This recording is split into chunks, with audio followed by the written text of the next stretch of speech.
ಶಾಸಕರ ಅಲ್ಲ ಶಾಸಕರ ವಕೀಲರ ಜೊತೆ ಬಂದಿದ್ದೇವೆ.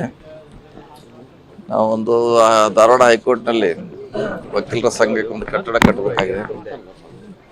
ಅದು ಸುಪ್ರೀಂ ಕೋರ್ಟ್ ಮಾದರಿಯಲ್ಲಿ ಇರಬೇಕಂತ ಮುಂಚೆ ನಮ್ಮ ಆಸೆ, ವಕೀಲರು ಇತ್ತು, ನಮ್ಮದು ಇತ್ತು. ಅದು ನೋಡಲಿಕ್ಕೆ ಎಲ್ಲ ವಕೀಲರು, ಅಧ್ಯಕ್ಷರು, ಹಿರಿಯರೆಲ್ಲ ಬಂದಿದ್ದಾರೆ, ಜೊತೆಗೆ ಶಾಸಕರು ಬಂದಿದ್ದಾರೆ. ಅದು ನೋಡ್ಲಿಕ್ಕೆ ಅಲ್ಲೇ ಹೊರಟಿದ್ವಿ. ಅದು ನೋಡಿದ ಮೇಲೆ ಅಲ್ಲಿ ಯಾವ ರೀತಿ ಇರಬೇಕು ಅದು ಮಾದರಿ ಅನ್ನೋದು ನಿರ್ಧಾರ ಮಾಡ್ತೀವಿ. ಚೇಂಬರ್ಗಳನ್ನ ಇಲ್ಲಿ ಸುಪ್ರೀಂ ಕೋರ್ಟ್ ಮಾದರಿಯಲ್ಲಿ ಧಾರವಾಡದಲ್ಲಿ ಅಲ್ಲಿ ಅಸೋಸಿಯೇಷನ್ ಬಿಲ್ಡಿಂಗ್ ಇಲ್ಲ ಅಲ್ಲಿ, ಹಾಗೆ ಒಂದು ಹಾಲ್ನಲ್ಲಿ ಕೂಡ್ತಾರೆ.